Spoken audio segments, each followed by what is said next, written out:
If you're struggling to perfect your bowling action, and today you're in for a treat.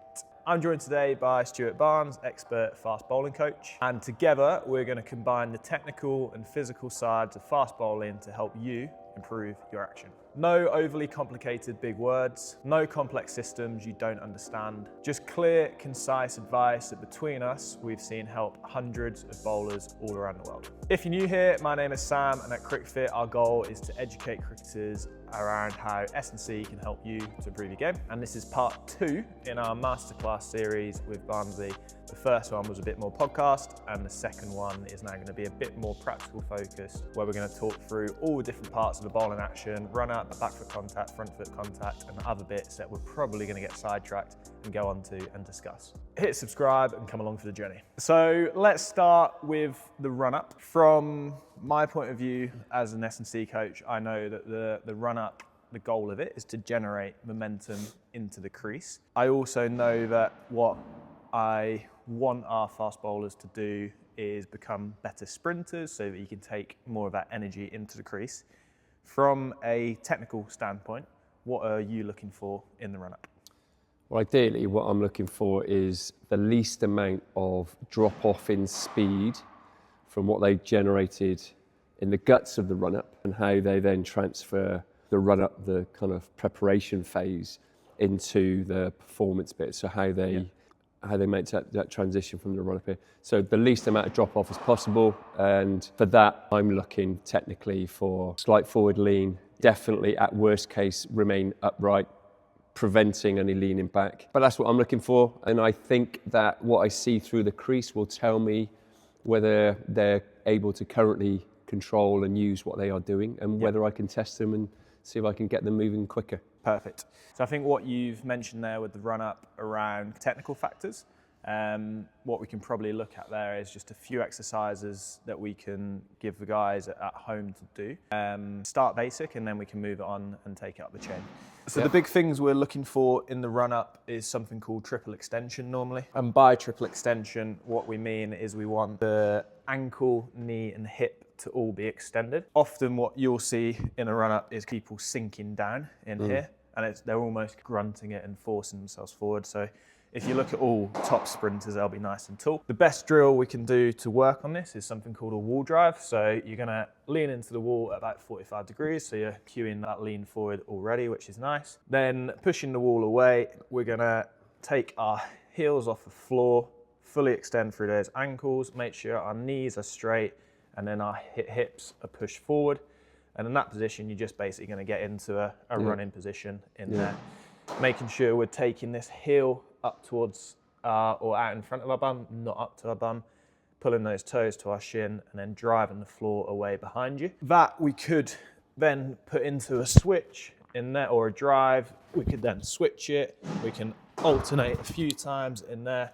Loads of different variations that we can do, but essentially we're cueing, getting into that nice tall position in there. And I know something you obviously spoke about in part 1 is not having our hands go across our body, which we can then move on to the next drill, focus on that. Well, what I like about that is that your heel is nowhere near the floor, which is really important if they're going to keep moving forwards with any sort of energy. And I think that kind of combines with the next point we'll speak about at back foot contact, where in the human body, whenever you see that heel touch the floor, it's effectively our braking system to slow us down. So the more we can stay on the ball of our foot, the more force we can carry on moving forward towards bowling. Then to progress that on, what we can then do is more of a drive, so standing upright in here, and then we can march forward in there, still getting into the same positions that we were against the wall, so driving that heel out in front of us. I think that's a common thing I see a lot of amateur athletes do, is they drag the heel up to the bum, and then sprinting becomes very flicky rather than driving up and over the ground.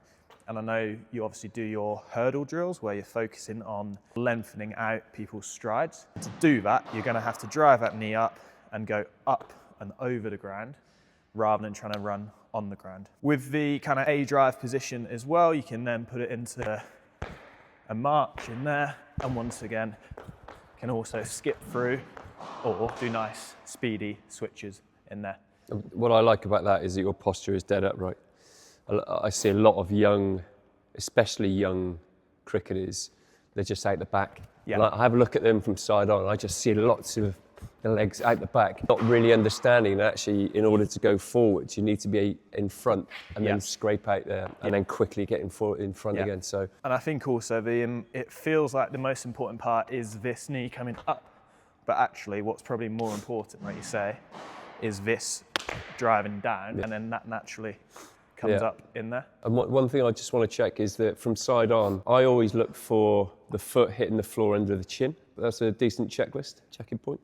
And I think in that scenario, for that to happen, the glute is then going to have to engage. And I think if that's not doing its job, you can be in front of yourself then. And then if you're in front, you then want to flick up, and it just becomes a little bit harder to get into that really good technique. And you want to think nice straight lines, punching down into the floor, and then staying nice and tall in there. I cannot overestimate the importance of bowlers working on their running technique. I don't see too many cricketers do this kind of stuff. There's simple drills that take literally 2 minutes just to reinforce and rewire the way you're moving. They really will reward the bowler that invests time in doing them. Arms. So are there any drills or cues that you would recommend from your point of view to help a more linear as opposed to going across? Yeah, I think it's thinking about pockets is always helpful. So really try and take that hand down to the pocket and then to your ear in there. But I also think when you're trying to do stuff at high speed, you're not going to be able to think about your arms. No. And I think that's where drills like this become really handy, because you can break it down and just get into good habits. You don't even have to think about your arms, because you're just thinking about if that leg comes down, that one comes up. But what you could do is you could try doing it maybe in between poles where you're nice and narrow. It really is just movements vertically up and down through the target. One drill I've seen I liked at the time, because it looks a bit weird, is running with these and running the length of the pitch, but preventing the ends from crossing. Because if the elbows come out, they will cross. But being able to run the length of the pitch and use your arms without them crossing, that's quite a nice one to give a bowler the feel of what their arms... It's the same with the knees as well. I think what you see is you sometimes see knees coming across, and thinking about them as almost both arms and knees as pistons in an engine, going straight up, straight down. Yeah. So we've covered the run-up, we've spoken through why it's important to generate momentum, what we can do technically to improve that. Back foot contact. Do you want to talk through what the goal of back foot contact is from a technical standpoint? Well, technically, you're looking to be as tall and as upright as possible. Yeah. First point of contact. I'm looking at position of the leg, the position of the whole body, so the posture, because ideally we want to be as upright as possible.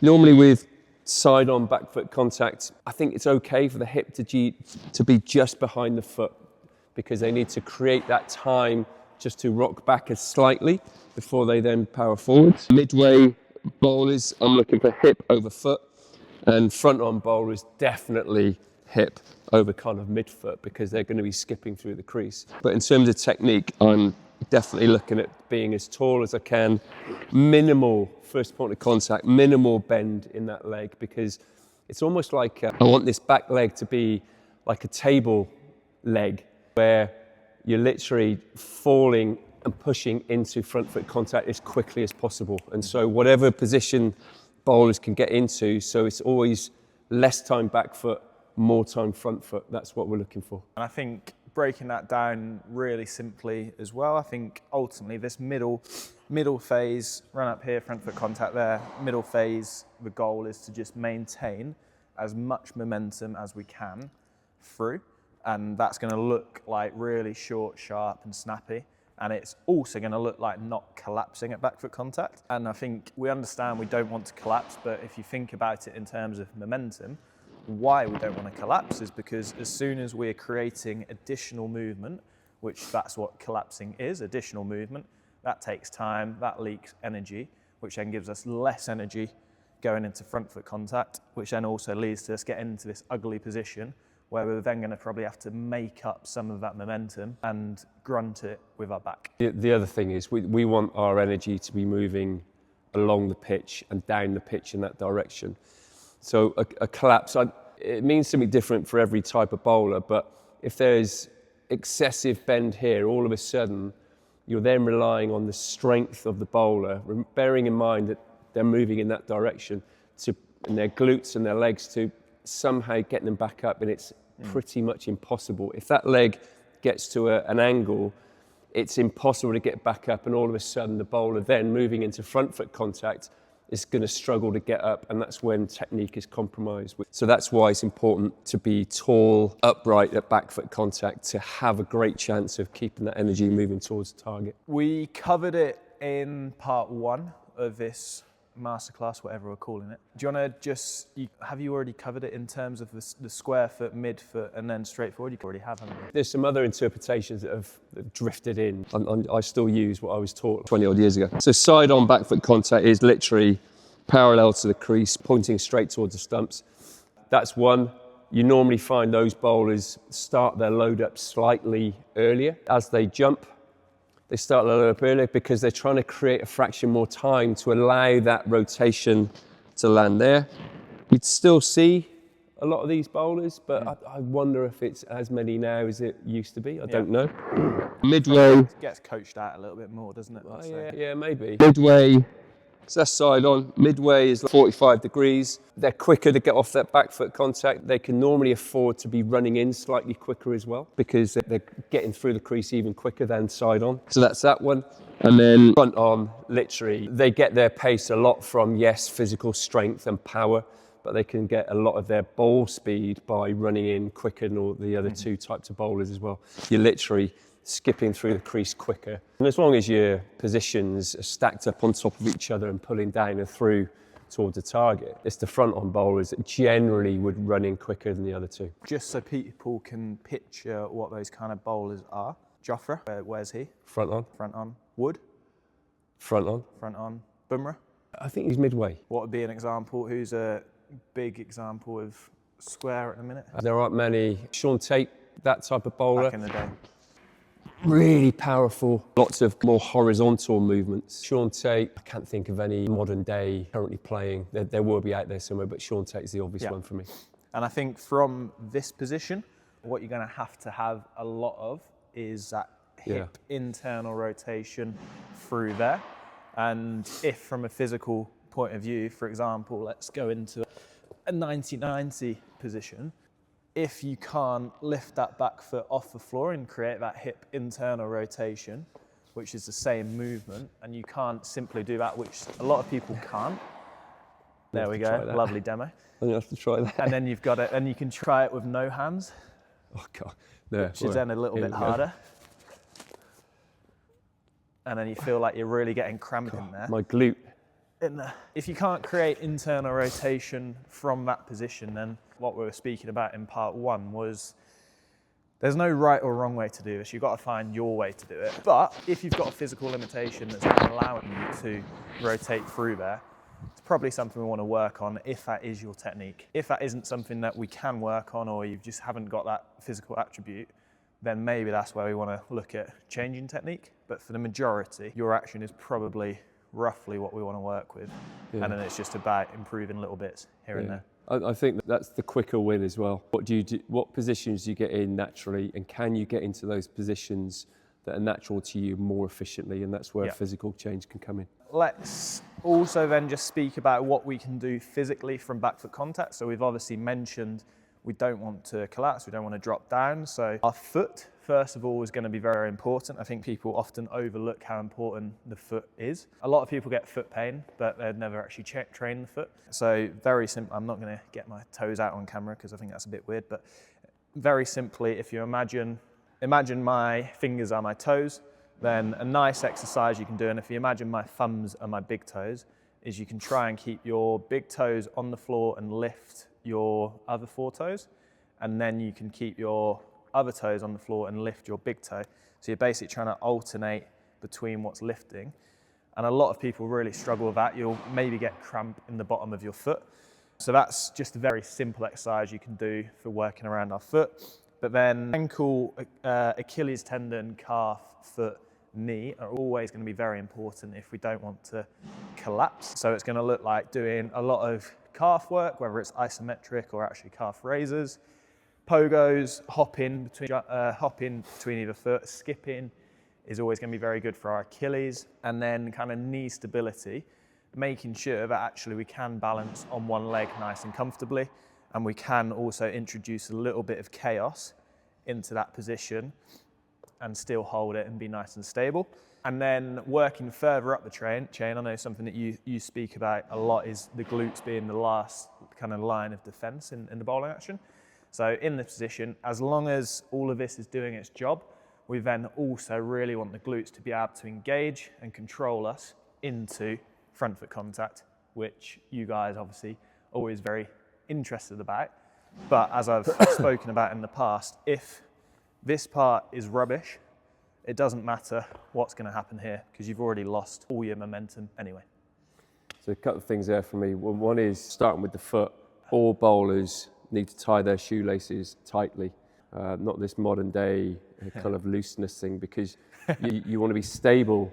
Yours is pretty good, by the way. You want to be stable at back foot contact, and your foot inside the shoe. If the shoe is unstable, you're going to be unbalanced. So that's the first thing. And then the second thing, I really like bowlers before they start their spell, and they might not be opening the bowling, but they might just be given the nod by the captain. They start doing some glute triggering firing exercises, because if you can wake these things up, they will be your best friend in terms of staying upright and keep going forwards. You don't want to work into a spell, you want to hit your spell hard from ball one. You need to be physically awake for that. I've got a really nice one for you, which we're going to do now. Right, so on that note, we're just going to go through a quick exercise where me and Stuart are going to do it together. We are going to take our shoes off. We rolling on a ball? No. We're not rolling on a ball. Good, because that hurts. Yeah, that does hurt. And this will probably just identify maybe the weak point in your kinetic chain. So we're going to go into a glute bridge. I'm going to coach you through it. So if you can just go onto your back. Now, you'll have probably seen a normal glute bridge before. We're not going to do that today. So a glute bridge is still great, but it's a slightly different variation that we're going to do. So first thing Stuart's going to do is you're going to reach up to the sky with your hands, and you're just going to take those shoulders off the floor, perfect, just like that, and really try and reach in that position. You're fine to round through the shoulders in this position. We're then going to just tuck our hips under. That's going to turn on our glutes. So if you imagine on Stuart's tailbone, I've got a string. I'm just going to pull that string and tuck his hips under. Perfect. Once we start, he'll just lift his bum an inch off the floor. So you're not going to go into a full glute bridge, just lift your bum an inch off the floor. I'm sorry if you cramp up when you do this, by the way. We're then going to go single leg. So we're going to raise one knee up to here, there. And then if we can, we're going to try and take this heel just a few centimeters off the floor. Then we're just going to, hips can go a little bit lower. There you go. And he's just going to hold that position for 20 seconds or so. And then I imagine somewhere. Calf. Calf. Cool. Big time? Hey? Feeling a lot in your calf? Yeah, in the belly of it. Cool. Go hips a little bit lower. Nice. Then drag that heel in towards your bum a bit more, as in your right foot. Cool. Swap sides. That's horrible. It is horrible. So people always seem to feel this in slightly different areas. Some people might feel it glute, some people might feel it more calf, but it's going to identify the weakest point in your kinetic chain. And what you don't want to do is what Stuart's done a little bit there, which is probably go a little bit too high. So we're literally just trying to go a tiny bit off the floor, which feels weird to do because normally in glute bridges we try and go really high. I can feel this one in my glute. Feel that one in your glute? Cool. So that's interesting that we've got an anomaly side to side. And then you'll feel it in different places, both sides. But with regards to, cool, you can rest there. With regards to switching stuff on, it doesn't have to be fancy stuff that looks like you're moving all over the place. That just then has really activated two areas in Stuart that before we did that weren't activated. Other stuff you can do, we'll go back on our feet and we'll pop some shoes on and we'll come back to you in. Cool, so other ones we can do quickly to switch on our glutes. These ones would be good in our warm-up. So here I've got what we call a glute band or a mini band. Here's a resistance band. We'll both do the same exercise, but depending on which band you've got, I'm going to show you two different options. So Stuart is going to do the one with the mini band, where he's going to whack it around just above his knees. If you don't have a mini band, what you can do is step into a resistance band like this, make a cross in the middle, and then just pull it up into there. Then what we're both going to do is we're just going to dip down into a quarter squat, and then we're just going to drive our knees out, which is important. Keep our toes pointed forward, so we're not going to spin out. Keep our toes pointed forward, and then we're going to step and step. We're not going to go like that. Keep nice shoulder width apart. Step, step. And you just want to imagine you've got an invisible ball in between your knees, and you're not going to let that ball pop. So you're keeping that distance, keep driving your knees out, and you'll feel that in the side of your glute. So your glute is made up of your glute maximus, which is your big bum cheek. But then on the side, you've got your glute medius and glute minimus, which are two basically stabilizer muscles. Think of those muscles on the side of your hip as stabilizers on a bike. And what they are stabilizing is your knee. So as soon as we drive that knee out, whilst keeping our foot locked, driving that knee out, they switch on. And then when we're running in and looking for that to engage, those muscles are firing and ready to go. Benefits of rolling on a ball? I've seen people do that before. More pre-game than as in during rolling game. In the glutes. Trigger points. I think it's trigger points are going to help you to probably feel good. Okay. It might bring you some more range of motion. I wouldn't say it's necessary activation. Not going to help in terms of this position here. I'd say roll whenever you're trying to kind of do myofascial release, which is really well. It's more for that feel. I'd almost go the other way. If you're, there's two parts to this answer. If you're well trained and you're comfortable in those ranges of motion, it's great. It can be dangerous if you're stiff before bowling and you go in to try and stretch something that's really tight, because then you're going to go and do something really quick, really aggressively in a range of motion you're not strong in. The body, whenever something in the body is tight, it's normally as a protective mechanism, because when things are tight, they're stronger. So when we try and force stuff open, it's then weaker. So with release, if you're well trained and you're comfortable in that extended range of motion, go for it.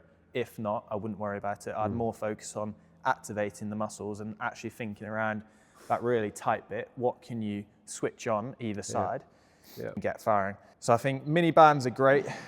Glute bridges are great. And then any single leg work is also brilliant. So whether it's a single leg RDL where you're kicking back in there, and what you'll see straight away there when Stuart's doing it is this knee is shaking a little bit, and that's where these glute muscles are switching on and they're helping us to talk to this knee. Now, if he did, we're not going to make him do it, but if he did a load more reps and maybe did 10 to 15, then probably what's going to happen is that knee is going to get less shaky as everything switches on. Right. So any single leg RDLs, even lunges are very good if you do them very slowly, making sure we're getting that contraction. Single leg balances where we're twisting round. So we've got a few different variations on single leg balance. I like to do a single leg star where you tap in front, to the side, behind, and in there. And these are all exercises that people can do in the outfield, in between balls. In there. And I think the big key is always this knee for me. And it's, if that knee is shifting in, you're not really doing anything. But if you're really focusing on keeping that knee over your third and fourth toe, then actually those glutes are engaging to control it. So yeah, single leg work, glute bridge work, mini band work if you've got access to it. If not, there's plenty of other options. Nice. So we've gone through the run up, we've gone through back foot contact. We're about to go on to front foot contact. But first, I know something I've seen you talk about before is the drag. Talk me through the drag through, the importance of it. Why is it good? Why is it bad? What, just everything around it. Well, first of all, everyone's different, so I would never coach the drag to somebody who's already performing really well with what they've got, and even if their back leg is coming up here. Once back foot and front foot are on the floor and you're driving up and over front leg, I do like, ideally, for the foot to be close to the ground, because that's where we can generate a lot of power when both feet are on the floor.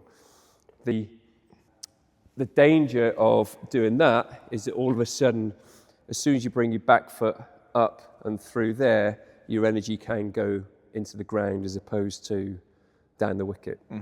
So I'm looking for the back foot close to the ground, not necessarily a drag, but quicker bowlers, they do generally stay very close to the ground. And then as they're putting over here, they then naturally, that back leg comes through. One thing that I hear a lot of is I need to improve my back leg drive. And I'm like, you don't need to improve your back leg drive. You need to improve something before that, because you can get that driving through beautifully, but the ball's already gone and it's in the air, so it's not going to have an impact on what the ball does. But what they can do is this back leg does what it needs to do depending on what's happened before. So improving how you get into ball release and pulling down into your follow through, and then your back leg is a consequence of what's happened before. It's a bit of a passenger. Cool, awesome. So, front foot contact. Now, we know everybody loves this position. We get a lot of questions about how to brace the front leg, why we're not going to recover this because we covered it quite in detail in part 1. Talk me through what you said about Rabada and Stark. So why a braced front leg doesn't necessarily have to be dead straight. Well, there are a few front leg classifications, okay?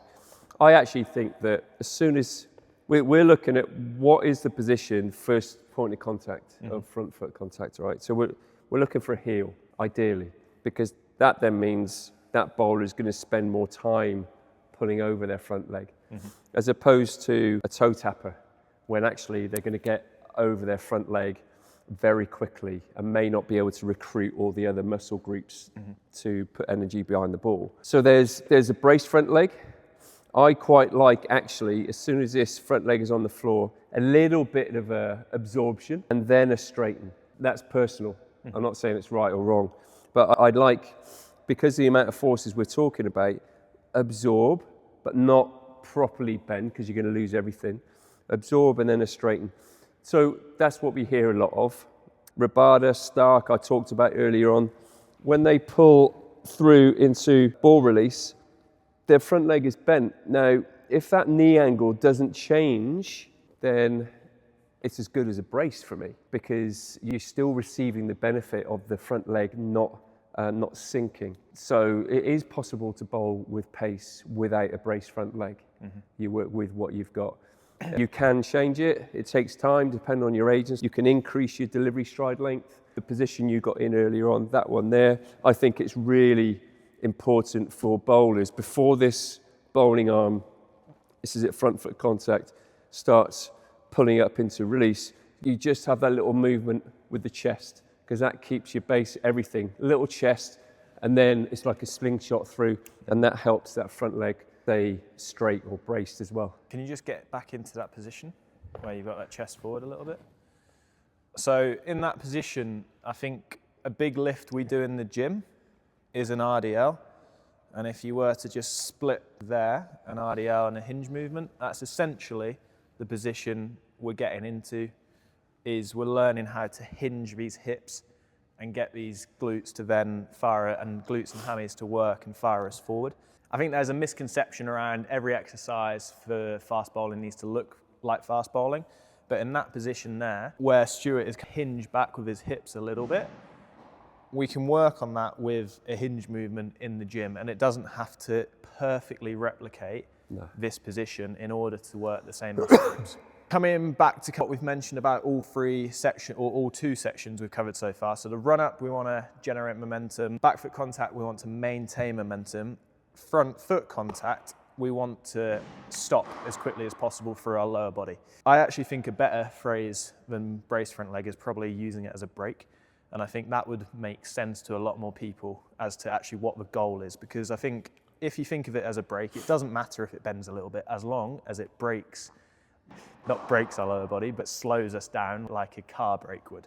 Because as soon as we stop our lower body from moving, energy has to travel somewhere. It's going to travel upstream, and that's where we can then pivot over through into our upper body and ultimately into the ball. So get it out of our heads a little bit that we need to brace, but more that we want to break, slow down the lower body so the upper body can pivot over to generate the speed that we want to. I think we speak about speed a lot. We get a lot of questions about speed. I think the other factor of a brace front leg which goes underappreciated is probably, was it 5 pillars you've got? Four performance pillars. So we've got pace, lateral movement, bounce, and accuracy. Cool. So if we speak about bounce, obviously for bounce, what's going to be quite helpful is maybe a higher release point. And I think that's where a brace front leg can be helpful, because if you're there to there, you're going to have a higher release point and have more chance to get a bit more bounce on the ball. The other thing that gets bounce is increased backspin. And the way you get increased backspin is everything that we've been talking about physically. So even if you do bend slightly here, if you've got everything in place and you've done the work and you are ripping down hard behind the ball, down and through the back of the ball, you're going to increase a number of backspin revs. And when that hits the floor, it reacts to the floor, you've got a chance it's going to bounce slightly more as well. Nice. So to wrap up that section, we've also spoken about all the technical elements of that. It's been a little bit of a masterclass, thank you. Let's now look at what we can do physically for that area. So obviously the glutes are going to be important again. We've spoken about a hinge pattern in there, but what is also going to be very important are then our hamstrings, which people tend to avoid a lot of hamstring work because everyone's tight through the hamstrings, so then they don't try and strengthen them, which is a little bit counterintuitive, but I understand that because they feel tight, you then don't want to do exercises that target them, but we should. So I think the best exercises for hamstrings are normally hamstring bridges. So these can come in many varieties. So in the glute bridge position we found earlier, we had our knees bent. To work more of our hamstrings, we can just extend out in front of ourselves, and then once again, just lifting our hips off the floor, and then you get your hammies in there. You can go single leg in there. You could even do a walk out. If you've got sliders, you could slide on the floor. You could do fast switches out. That's very hard. Fast switches in there. If you've got softer boxes, don't do it on the floor like I just did. And that's what we'd call a long lever hamstring exercise. What you can also do, like a bent knee hamstring exercises, so whether it's a prone leg or a seated leg curl. If you've ever seen a Nordic exercise, really good for our hamstrings, I'll try and drop one over this because I won't be able to do it alone. But it'd basically be from this position and then control yourself down into there. That you'd need something to hold your ankles. But basically, we want to make our hamstrings really strong, because if we think about our body in general, front side is our accelerator, back side is our braking system. And if the goal here is to brake, then we want that backside to be nice and strong and ready to do so. Good. Importance of flexible hamstrings as well? Long? Important. I would say flexibility. When people think about flexibility, I think we need to understand the range that we require. We want to comfortably be able to straighten our knee, 100%. I think often with flexibility, people want to almost train to be a bit like a gymnast. We don't need to be able to get our leg over our head. So I think as long as you can comfortably straighten that leg and you've got adequate range of motion, flexibility is fine. It's then about finding the control in that range of motion, having that stability. So once again, let's say it was a single leg RDL and being nice and stable through that range rather than being all over the place. From my point of view, the direction of everything really. And if they run up, they jump, their alignment, back foot, front foot. There are 4 strides that I really am interested in. One is the position of the jump. So obviously left for me because I'm right arm bowler. Back foot contact, front foot contact, and then the first stride follow through.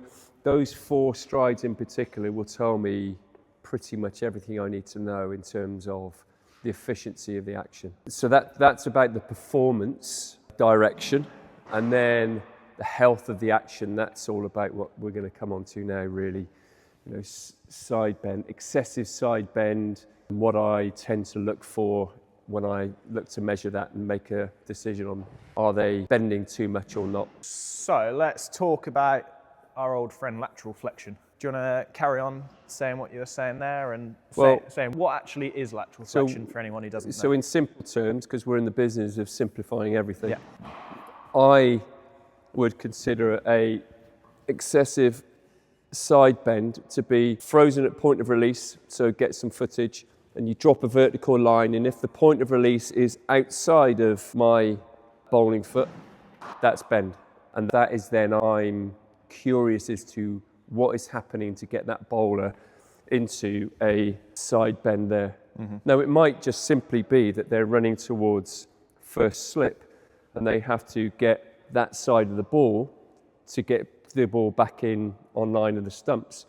But vertical line, if it's outside of the front foot, I'm looking closely at what's happening. And I think it's also, I think lateral flexion probably gets a hard rap sometimes, and it's a very easy place in the action to point a finger. I think it's important to always understand that to get this over here after a fast run up and trying to bowl the ball as quickly as possible, there's always going to be an element of lateral flexion required. So I think it's also trying to train the obliques and allowing that to then be a safe pattern so that we can do it well and not have to do it excessively. Yeah. Where as soon as, because if you are weak through here, as soon as you have to do that a little bit and you can't then resist it, it's going to go a lot. Whereas actually, if you can resist it and switch on these obliques, then you can control it through there, and before you know it, you've bowled the ball. So again, if there is lateral bend, it is happening for a reason, and, and it's finding out what is causing it. And it could be a change of direction. We know that any shift in direction in the run-up or the direction of the jump, there's compromises then and adjustments all the way through the action that could be associated with that. The other common thing is just a lack of strength to stay up.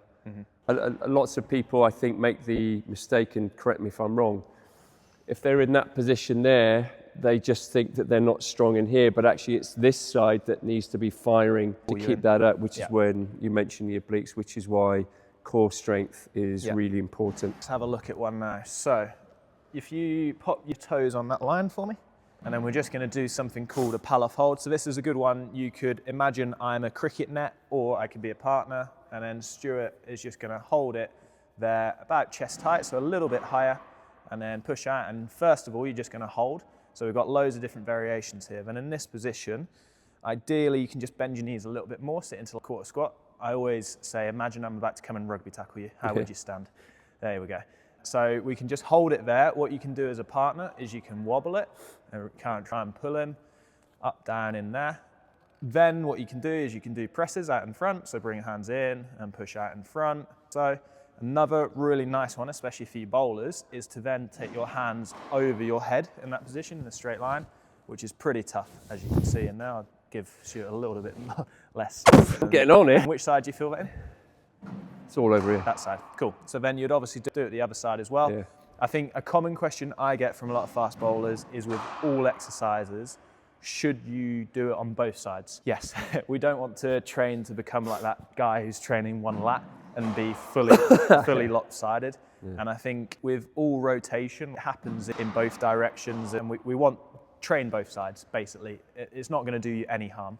And I think that there's no exercise we do that is so specific, other than probably bowling, that you need to do it with just one hand or one side at a time. But I think as a pal-offs are a really nice option for resisting rotation and resisting that lean.